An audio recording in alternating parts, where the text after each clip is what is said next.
Hey everybody, this is your girl TattooRika right here. So right now I'm about to do a reaction to the recent MrBallen video that came out a couple of days ago. So this is Teen Finds Secret Room on college campus. So y'all have been loving these videos, so I'm gonna keep bringing these reactions to y'all. So again, shouts out to Glowjet and Dante for putting me on these. And we're about to get into this, so I hope you guys have been having a good day. So I hope you guys like, comment, share, subscribe. Also hit that notification bell so that way you know when I upload a video. But let's get into this and let's go. Alright.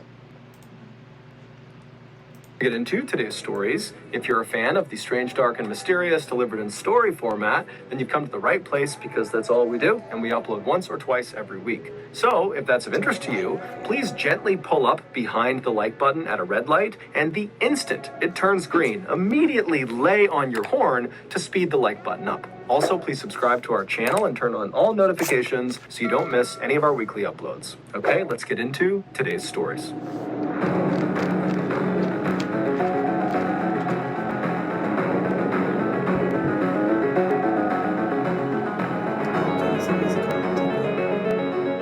At 7:20 p.m. on Friday, January 12, 2007, 19-year-old college freshman Wade Steffi walked into Ford Dining Hall, which is one of 5 dining halls on Purdue University's campus. Purdue is a prestigious American university located in Indiana that is known for its excellent athletics and academics. Wade, who was an aviation technology student and was at Purdue on a full academic scholarship, grabbed some food and then sat down at a table with some friends. This was the first Friday of the 2007 spring semester, and so Wade and his friends at the table and the hundreds of other students that were sitting all around them were buzzing with excitement about what they were up to that night and what they were up to that weekend. And so Wade and his friends, they sat there chatting about their plans for about an hour, and then at around 8:20 p.m., Wade realized he needed to leave, and so he stood up, he said goodbye to his friends, he carried his tray to the trash can, and then he made his way out of the doors he came in on. And so once he was outside of the dining hall, he immediately turned right and walked the very short distance to the building that was right next to Ford Dining Hall. And so that building was called Owen Hall, and it was a dormitory. Now, this was not Wade's dormitory. He actually lived in a different dorm called Cary Quad West, which was located on the other side of Ford Dining Hall. And so Wade goes inside of Owen Hall because he has some friends in there, and he makes his way to their room, and when he goes inside, he sees they're all kind of sitting around chatting and drinking some alcoholic drinks.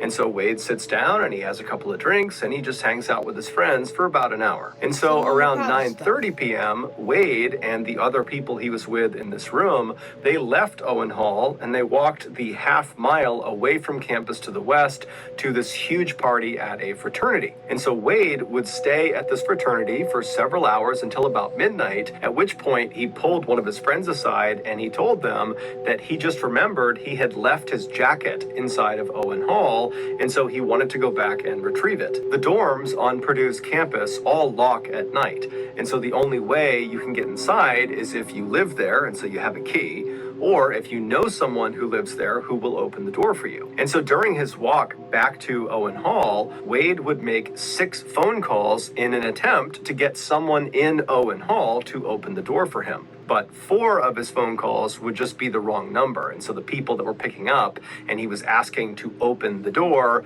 they didn't know what he was talking about, and so they hung up. But he did call 2 people that did live inside of Owen Hall. However, they didn't answer their phones. And so around 12:30 a.m., Wade arrived at... It's midnight, like we just started school. You know that first week of school is exhausting. You ain't answer the phone for you, son. No.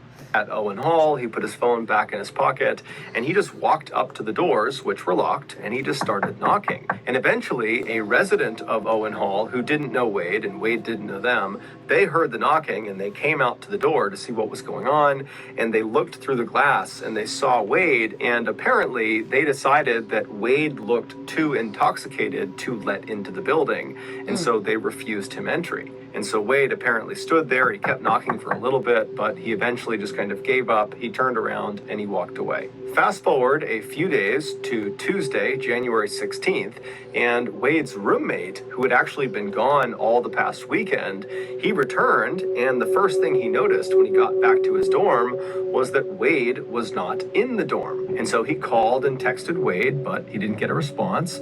And so the roommate went out around the floor that they lived on to ask people if they had seen Wade, and no one had seen him since the previous Friday. And so, starting to get pretty concerned, the roommate called Wade's family to see if maybe they knew what was going on with him, but his family had no idea. And so by the end of that day, the police had been contacted about Wade potentially being missing, and they in turn contacted Wade's cell phone provider, and they were able to determine that Wade's cell phone was still showing up somewhere on Purdue's campus, although they couldn't figure out exactly where. So that evening, a massive campus-wide search was launched with hundreds of police officers and volunteers. Even the school's equestrian club came out with their horses to search the nearby woods. But despite this huge search effort that would go on for several weeks, the only thing they would find of Wade's was one of his shoes. It was found on January 20th, so just 4 days into the search, and it was located right outside of an exterior door that led into a maintenance room inside of Owen Hall.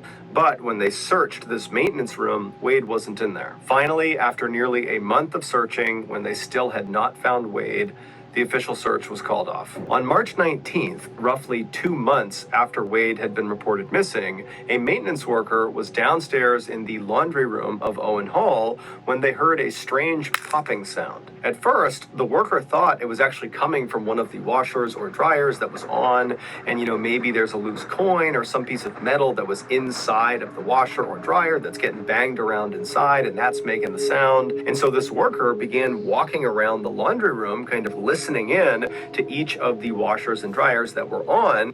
See, I knew that was his job, and the moment I heard that, my shift is over. I'm not about to investigate anything. Like, it's not about to happen. I'm being so honest. I hear the twig snap. And I know ain't no twigs around here. I ain't supposed to hear nothing like this.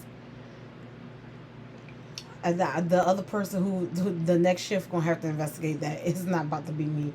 I just want her to get my shift over with so I can leave. Better yet, I'm gonna just call my boss. I'm sick. I can't come in. I gotta leave. I'm going home.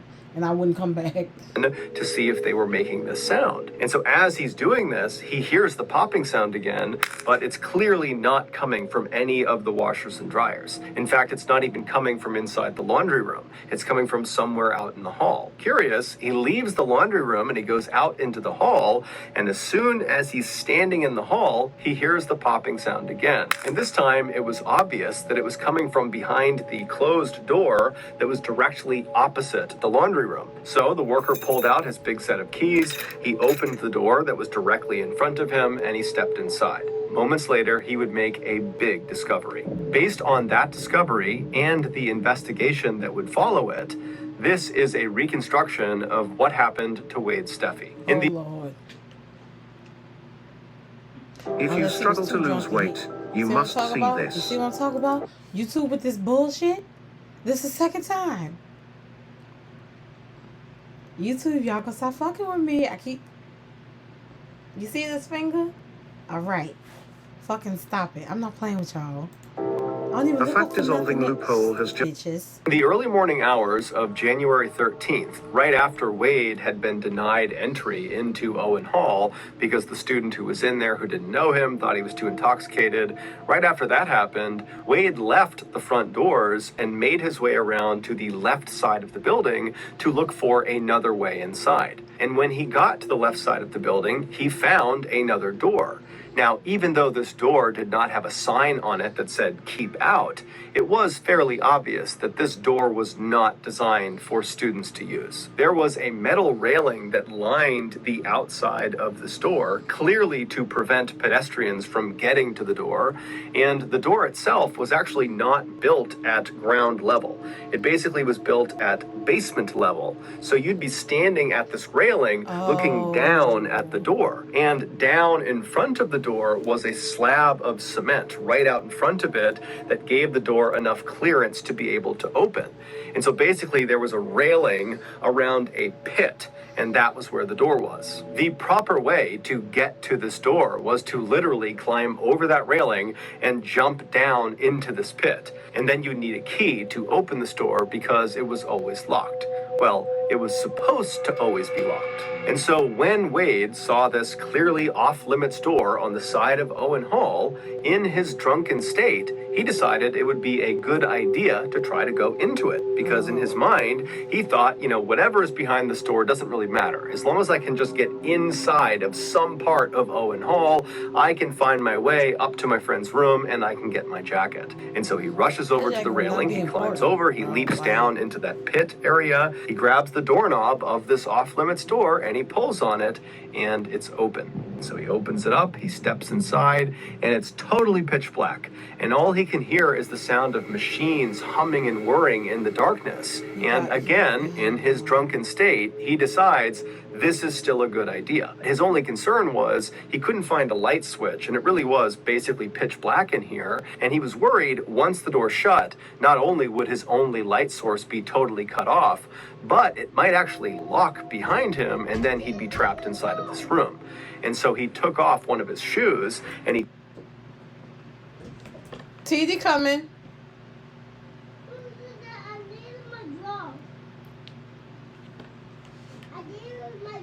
I'm about to come help you with your drawers. Give me 1 second. And we're back. This boy got eaten by a machine. He was drunk, so he couldn't see. So he probably went to look for a light switch, and then all of a sudden he got ate by something. I would say a grinder. I don't know. He tucked it in the door jamb of the door he came in on to keep it open. And so with the door propped open behind him, he began walking into this room. And pretty much right away, he bumped into this big metal structure. He couldn't see what it was because, again, it was too dark. But he could feel it, and he could tell, it was a flat metal structure. It felt like a machine of some kind. And he could hear that it was one of the machines that was buzzing and whirring. And so he just decided he would try to walk around it. Because again, his goal is just to get through this room and find another door somewhere and kind of continue his journey up into the dorm. And so Wade began moving his way left along this machine, kind of believing it was going to come to a stop at some point, and then he could walk around it. But it would turn out this machine was very big, very wide. And so by the time he actually got to the left edge of this machine, he was practically right up against the wall of the room he was in. And when he got there, he realized the space between the side of the machine and the wall of the room was big enough that if he turned sideways, he could basically squeeze his way past it. Now, he had no idea how far into the room this strange machine went, but in his drunken state, he decided it was a good idea. And so he turns sideways, so his back is to the wall of the room, and his chest is going to be facing the machine, and he begins pushing himself into that narrow space. And so as he's making his way, his hands are up, kind of protecting his face and neck, and at some point, he kind of begins to trip. Now, he didn't actually fall, because he's basically wedged into this tight space. But for a second, he reflexively grabbed with his hands onto this machine right in front of him, and just by chance, his left ring finger slipped into a very narrow hole that was about 2 inches deep. The room that Wade was inside of was called an electrical vault, and it contained 6 large transformers, one of which Wade's finger had just stuck inside of. The job of these 6 transformers is to take the high voltage they receive from the main power grid and then transform it, hence the name, into lower usable voltage that gets dispersed into Owen Hall for residents and teachers. Even though the outside of these transformers had mostly been covered with protective materials that mitigated the electrocution risk, there were still several parts of these machines that there was just nothing you could do. They just presented a really high electrocution risk.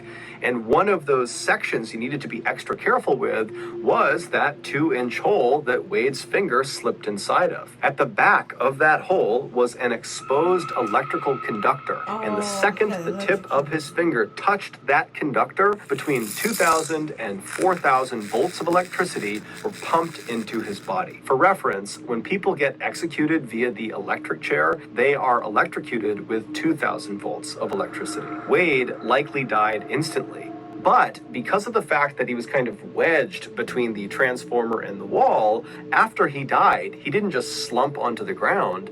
Instead, he remained in a semi-upright position with his fingers still stuck inside of that hole. And so for the next 2 months, his body just continued to be electrocuted every second. Finally, sometime in March, as a result of Wade's body fluids draining out of him, the electrical current that was being pumped into him altered its course and began snapping outside of his skin into the ground. And so the sound of the electrical current actually striking the ground was that popping sound that the maintenance worker heard. The door that the maintenance worker opened in order to investigate the sound was the only other door that led into the electrical vault, the other being the exterior door that Wade had gone in on. Initially, when the worker opened that door and looked inside of the vault, he actually didn't see Wade, but he smelled something funny, and that was what led him to walk into the room and make his way around, and that's when he spotted Wade's body. Earlier, on January 20th, when they found Wade's shoe,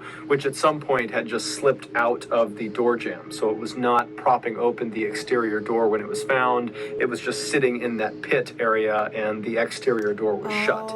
And so when they found that shoe, the police, they did go inside of the electrical vault, but they didn't go in through the exterior door. They went around and went in the same door that the maintenance worker opened from right across the hall from the laundry room.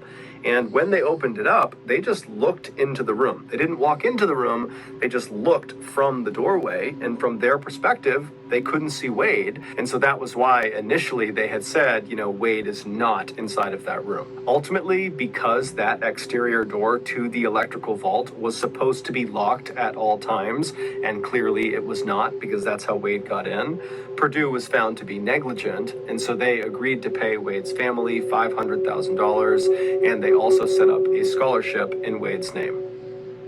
Oh, that is sad. Oh man, ooh, bro. See, like, and that's sad. And another student who was just like, I don't know him. He looked too intoxicated, so I'm not letting him in. That probably would mess with him too. But that's sad. Oh, I'm thinking it was like a serial killer or something. Oh goodness gracious, that's messed up. That's a horrible way to die. That is a horrible way to die. You get electrocuted. And he's just so young. He in college. They literally just started college. I was like, I can't. And he just wanted to get that jacket. I was like, that jacket ain't important, dude. I'll let you use mine. Just come sleep at my dorm. When I go back, then you go ahead. I open the door, you go ahead and get your jacket.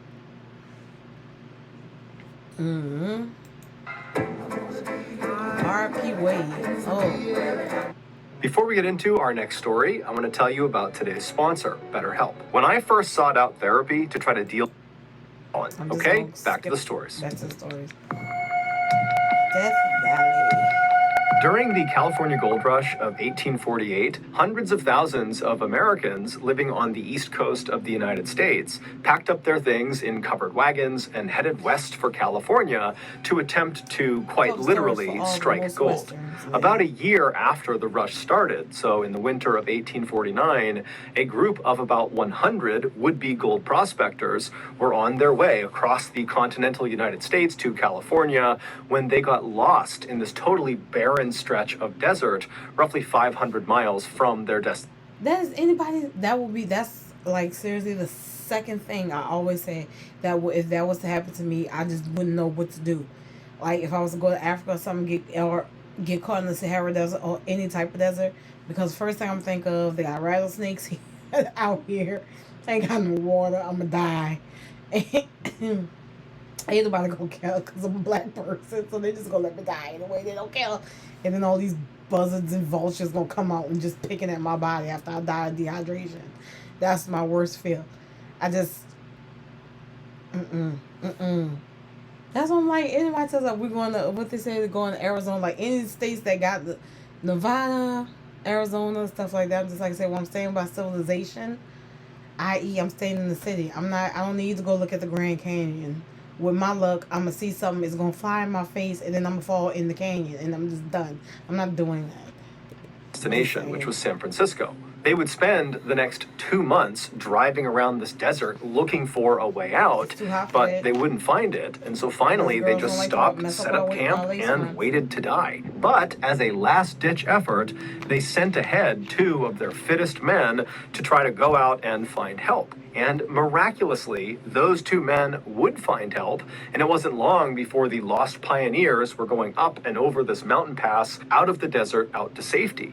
And so as the pioneers are cresting this mountain, one of the pioneers turns and looks down at the desert valley below where they almost all died. And he famously said, "Goodbye, Death Valley," and the name stuck. While Death Valley has since become a very popular tourist destination for adventurous people, it is still truly one of the harshest environments on the planet. In addition to just being a big open desert, which presents a whole host of problems to any mammal, Death Valley also becomes one of the hottest places on the planet every summer. The temperatures soar to 120 degrees Fahrenheit and sometimes get as high as 136 degrees Fahrenheit. It's the kind of place where if you don't respect it, it will kill you. In 2005, a 35-year-old man named Robert Darmer, who lived in Los Angeles, California, decided he wanted to take a trip into Death Valley. Specifically, he wanted to go to the hot springs located in the northwest corner of Death. Oh, they have real hot springs. That's a river, Death Valley. That's one. Excuse me. That's one thing I always say if I was to go to. Well, I didn't know they had that in Death Valley in the United States. I know that some places, but I know for sure like in Japan and stuff like that, they got natural hot springs. I want to go to a hot spring so bad. The closest we got is a sauna. And people be stupid enough to be pouring cold water on them little cubes to try to kill you up in there. In the steam room and shit. Like literally, unless you got some power age, you might as well just throw up and pass out and just it's over. Death Valley, and actually there's a nudist resort that is right around those hot springs. And so Robert wanted to go check that whole scene out. And so on July 26th of that year, Robert left Los Angeles in his Volkswagen van, and he drove north about 4 hours until he got to Bishop, California, which is a small town where some of his family lived. After spending the night with them, the next morning when Robert got up, he got back into his van and he drove south about 20 minutes to a town called Zurich, California, where he picked up Death Valley Road. This road covers the entirety of Death Valley, starting from its northern entrance, where Robert was, all the way south 140 miles to its southern entrance. And this road is actually basically a straight line. If any of y'all watch Casino, I'm just saying, if any of y'all watch Casino, that's why, like, you know, it's with Robert De Niro, Joe Pesci, Sharon Stone, I mean, old school cats, okay? And in this movie, like, if they took over the casino, you know, a casino. It was all, you know, the mobsters. And if they had to get rid of somebody, they buried them in the desert. Because you could dig a hole out there, put them up in there, then cover the hole after that. Like, because, you know, sometimes they have, like, little windstorms, sandstorms, all that type of stuff. It's going to be covered. Nobody's going to find you out there. So the fact that there's this long-ass road going through Death Valley, that's all right. But like I said, the only reason I know of Death Valley is because that's where they say the Undertaker is from. That's it. Line. But off of this very straight road are literally hundreds of miles of unpaved roads that splinter off in all directions across the desert. And these roads bring people to other points of interest, like, for example, the nudist resort that Robert wanted to go to. So after Robert hopped onto the Death Valley Road at its northern entrance, he began driving south for about an hour, and then he began looking for the turnoff to the unpaved road that would take him the last 50 miles to the nudist resort. And so eventually, Robert believes he's found this turnoff, and so he gets onto this unpaved road and he starts driving for a while, and then all of a sudden his car just sinks down into the ground and it won't budge. It would turn out Robert had made a mistake. He had not turned onto the correct unpaved road. Instead, he had picked a road that led right out onto this salt flat, and so to the naked eye it would have looked like the ground in front of him was totally flat and hard packed and you could easily walk on or drive on it. But in reality, the surface surface of the salt flat is very brittle, and underneath that brittle surface is this thick section of mud. And so before Robert could realize his mistake, he had broken through the surface layer of the salt flat and got stuck in that mud. After trying unsuccessfully to get his van back out again, Robert realized he was in a really bad situation. His cell phone had no reception, so he couldn't contact anyone, and he was too far away to attempt to walk to the nearest civilization to try to get help. But luckily, he had packed lots and lots of water that was in his van, and so he decided the only thing he could do was just sit tight at his van, ration out his water, and wait for someone on Death Valley Road to look out and see him and come to his rescue. But after waiting for 6 days, no one saw him. And now his water supply was dwindling, and so Robert decided his only option was to abandon his van and make the walk to civilization. And so he packed up all the water he could, he threw it on his back, and he began to walk. And just like the lost pioneers of 1849, at the very last second, Robert was rescued. As he stumbled across the desert, his canteen empty, this group of teenage boys and a few adults who were part of this group called the League of Venturers were out in Death Valley doing search and rescue training. And so they literally turned onto the same road that Robert accidentally turned onto and then got stuck on. And so they came down and found Robert. And Robert, when he saw them, he was hysterical. He was crying tears of joy. He really believed he was going to die probably that day. And so the League of Venturers, they take Robert into their van and they drive him 80 miles to the nearest ranger station. And as soon as Robert got out of the car, he dropped to his knees and he kissed the ground in appreciation. I mean, this guy really was that close to death. That evening, Robert would hitch a ride from the ranger station back to Bishop, California. And the next morning, Robert spoke with a local towing company, and they agreed to drive him out into Death Valley to locate his van and tow it back out again. But when they got out there and they found his van, the towing company saw that the van was not in good shape. It had 2 flat tires, and there were several other mechanical issues with it. And they told Robert, look, we can't tow it out until the repairs are made, and we can't make those repairs right now. And so they left the van where it was, and they drove Robert back to Bishop. And then when they got there, Robert, who was quite handy with his van, decided he would just make the repairs himself. And so he went around town, he gathered up all the supplies he would need, and then that evening, he got a local young couple to give him a ride back into Death Valley. Robert had told his family right before he left that his plan was to go and fix his van, and then that night come back to Bishop, and then the next day he would contact the towing company again, and they could come out and they could get his van out. But that night, Robert did not come back to Bishop, and the next morning, when his family still had not heard from him or seen him, they contacted authorities. It would take a few days, but the authorities would eventually figure out what happened to Robert. The young couple that gave Robert a ride back into Death Valley, they dropped him off at this intersection right off of Death Valley Road, where they and Robert believed was only about a mile away from that nudist resort that Robert had originally wanted to go to. Robert had told... Look, I get it. We all want to be naked, right? After the fact that you almost died, I don't give a damn about no nudist resort. Just look, put some palm trees up in the house, have some bottles of liquor, eat your favorite foods, have the TV on, just walk around the house naked. Your own nudist resort, and you ain't even have to literally like almost die to go get it. Go to it.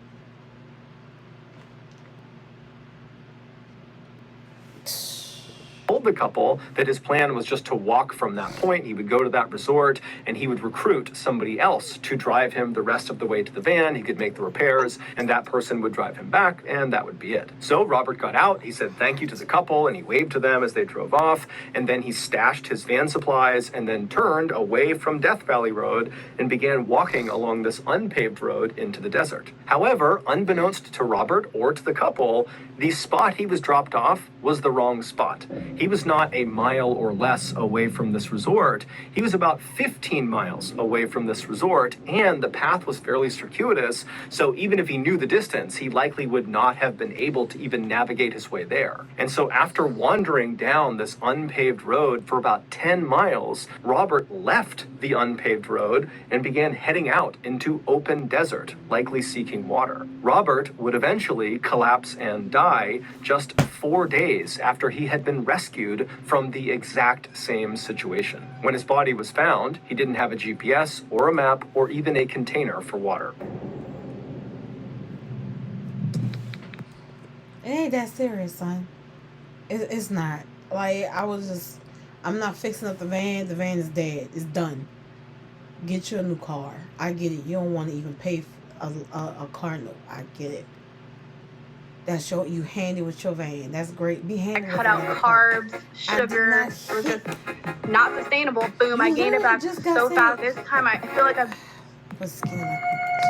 Anyway, you literally just got saved from that situation, only to die the same damn way. The nudist resort was not that spectacular. I would have just asked for a refund or just let it go. R.I.P. Robert, though. Jeez. In late 2002, 25-year-old Jason Chase worked as a sheep shearer in an area called Gisborne, which is located in the northeastern section of New Zealand. When Jason wasn't working, he was often on his bike, cycling up and down the coast, preparing for his next road race. In early December of that year, Jason contacted his family, who lived in a small town called Dannevirke, which is located about 200 miles southwest of Gisborne, and he told them that he wanted to come visit them for Christmas. However, he didn't know exactly when he would actually arrive at their house because his training and work schedule were fairly hectic, but he told them, "Don't worry, I will be there at least on Christmas Day, December 25th, or a couple of days earlier." His family was thrilled, and they said, "No problem, we can't wait to see you whenever that is." And so by the time mid-December rolled around and Jason still had not arrived at his family's home in Dannevirke, his family wasn't concerned at all. However, that would soon change. On December 13th, a hunter was driving along the many winding back roads of the Ruahine mountain range. This mountain range, which is located about 8 miles north of Dannevirke, is a very isolated and rugged wilderness area that's full of steep gorges and gullies and very thick brush. And so as this hunter rounds the turn on this road, he looks up ahead and he sees there's a car parked on the side of the road. And so this hunter pulls up right alongside this car and he looks over and he can tell, there's no one inside of it, there's no obvious damage to the car. And then the hunter began kind of scanning around the area to see if there was some obvious reason someone would stop right at that particular spot. But when he looked around, all he saw was thick trees on either side, and the mountain kind of sloped down on either side. And so there was nothing unique about the spot, and so something just kind of struck the hunter as odd about this car. It just seemed totally out of place. And so operating on a hunch, the hunter would leave the mountain range and head into Dannevirke, and he would contact police, and he would tell them about this car and where it was located, because in the hunter's mind, maybe someone had been reported missing in the area, and maybe this car is connected. And so after hearing about the car, the police did not know of any missing person cases that were connected to a car that matched the description the hunter had given. But just to be safe, the police hopped in their vehicles and they drove up into the Ruahine mountain range, and they went to the spot the hunter described. And sure enough, off to the side of the road is this parked car, and it's still unoccupied. After inspecting the vehicle, the police came to the same conclusion the hunter did, that there was no obvious signs of damage to the car that might have forced someone to abandon it. And then when they looked in the window at the gas gauge, they saw the gauge was full. And so the police kind of wandered around the area, kind of doing an initial search to see if maybe the owner of this car was nearby, but there was no one there. They're in this very isolated part of this wilderness area. And so the police just took down the license plate of the car and they went back to their station. And when they got there, they ran the license. So maybe they think, well, maybe it's just like one of those things where they just want to just double check, make sure everything is straight and like nobody's listening. Because all maybe dude went to, he was about, driving, and he hadn't been driving that long, but then like probably like an hour or two, and then he had to pee or something. He probably just went, he may have fell if the, like, where it was, like, all those trees on that road. So maybe he, like, fell and, like, hit his head or something. That's the scenario I'm thinking of. But you never know. Jason's plate number, and it turned out the car belonged to Jason Chase. When Jason's family was contacted about, why is Jason's car up in the Ruahine Mountains, where's Jason? His family was pretty surprised. They explained to police that Jason had made plans to come visit them around Christmas time, and so they were expecting him to come this way. And the Ruahine mountain range, it is only 8 miles away from Danneberg, so in theory, maybe he stopped there on the way to their house, but they told police that just didn't make any sense. So, as a precaution, the police decided to launch a search for Jason. And unfortunately, despite hundreds of people on the ground searching the Ruahine mountain range and helicopters overhead flying all over the place, no trace of Jason was found. And so the official search was called off right before Christmas, but Jason's family and friends, they continued to look for him. And on January 3rd, they would find him. One of the family friends who had agreed to continue looking for Jason after the official search had shut down was a farmer who owned a plane. And on January 3rd, as he did one of his passes over the foothills of the Ruahine mountain range, he looked down and he saw this bright red thing that looked totally out of place. And the pilot couldn't tell what it was, and so he took note of its location. And then when he landed, he passed those coordinates off to the ground team. And so the ground team, they made their way over to this location, which was quite far away from where Jason's car had been. And after making their way through some very thick brush and some very steep sections, they eventually walked out to this big open clearing. It was a dry riverbed, and right in front of them, in the middle of it, was the bright red thing. It was Jason's shirt, and Jason was still wearing it. He was found lying on his left side with his legs stretched out. He had on his bright red rugby t-shirt, some khaki shorts on, and he had no shoes or socks on. According to the searchers who first saw Jason in this dry creek bed, they would say the scene was very peaceful, and it almost looked like Jason had lied down to fall asleep. But Jason was not sleeping, he was dead. Jason had no visible injuries, and there was no sign of a struggle in the area. In fact, it didn't even look like Jason had been in the wild for very long because his clothes were pristine, and despite being barefoot, his feet were in great condition. Despite a lengthy search around the area where his body was discovered, his shoes and socks would not be recovered. The only thing they found in the area was a water bottle that belonged to Jason. Adding to the mystery of what happened to Jason were the results of his autopsy. The pathologist was unable to find any injuries. Jason also seemed well nourished because he had food in his stomach, and he was hydrated because there was urine in his bladder. His toxicology report also came back negative for all drugs, medications, and a range of common poisons. The only odd thing the pathologist found during the autopsy was that Jason had 2 very small ulcers in his duodenum, which is the first part of the small intestine. According to this pathologist, these type of ulcers only appear from acute stress moments before death. However, these ulcers don't indicate what caused the stress. Typically, things like severe injury or septicemia, which is blood poisoning, will cause these stress ulcers. But Jason had neither of those. So at the end of the autopsy, the pathologist concluded that Jason had not been the victim of a homicide, he had not committed suicide, he had died from, quote, obscure natural causes. Interestingly, though, the pathologist was able to determine with some certainty that Jason died on or around December 30th. Which means he was alive for the entirety of the official search for him, as well as the bulk of that private search conducted by friends and family. After the autopsy results came out, Jason's case was closed, and his family, despite having lots of unanswered questions, was forced to just move on. 15 years later, the same pathologist that had conducted Jason's autopsy was talking to a colleague about Jason's case.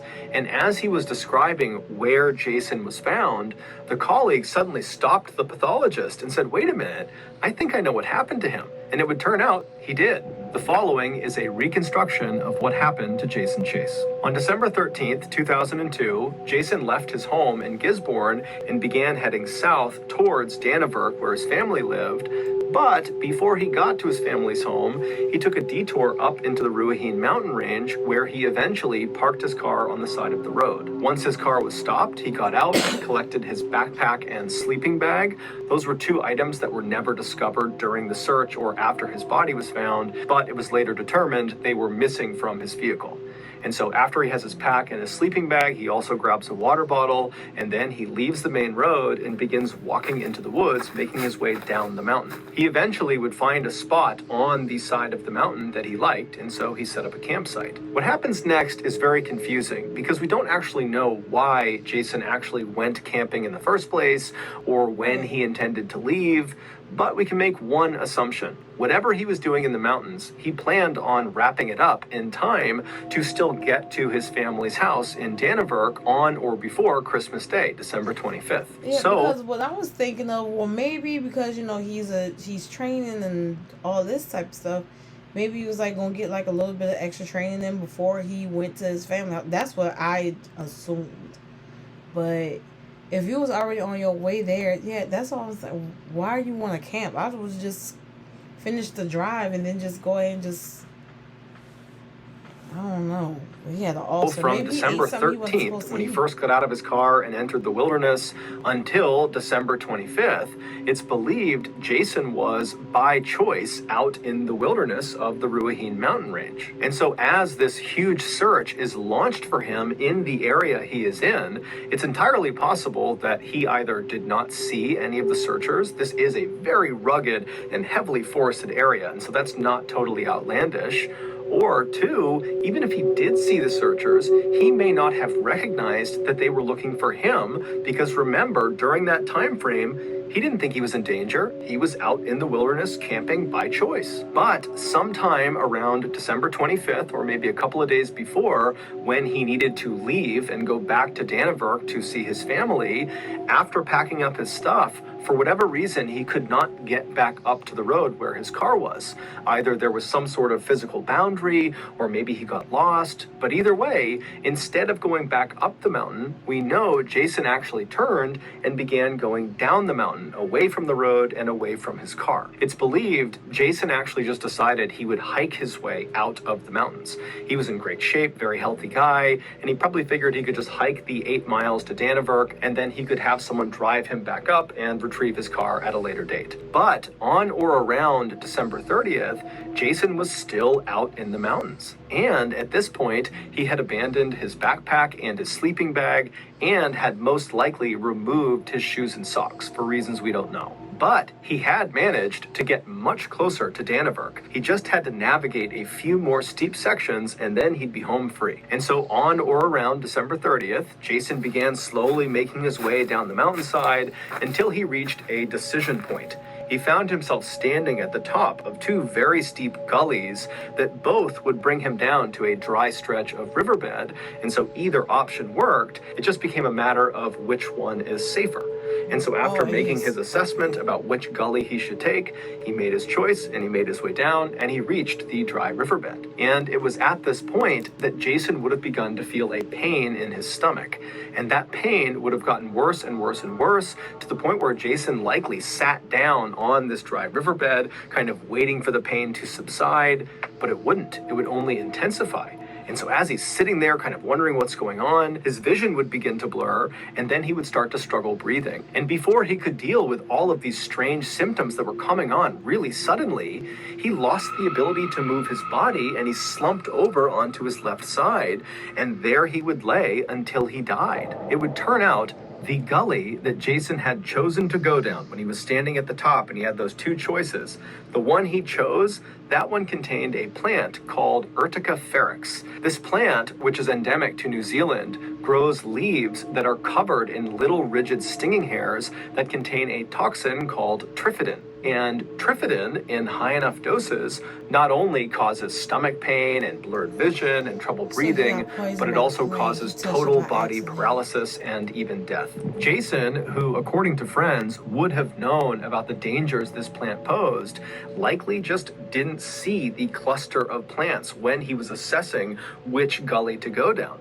And so it wasn't until he was partway down the gully and was in these plants that he realized his mistake. But when he turned to go back up, it was just too steep.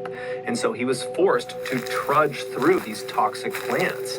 And because he was wearing shorts, his lower legs were exposed and they were stung repeatedly. And so he was dealt a lethal dose. The reason the pathologist was not able to identify this as Jason's cause of death is because the stingers on those plants, they don't leave any marks on the human body. And its poison, trifidin, is so rare that when they sent out that toxicology report, they didn't include it. They did not test for trifidin. And so it wasn't until 15 years later when the pathologist's colleague heard that Jason had been found in the Ruahine Mountains that the colleague said, wait a minute, have you checked for trifidin? Because he knew the Ruahine Mountains were home to clusters of that toxic plant.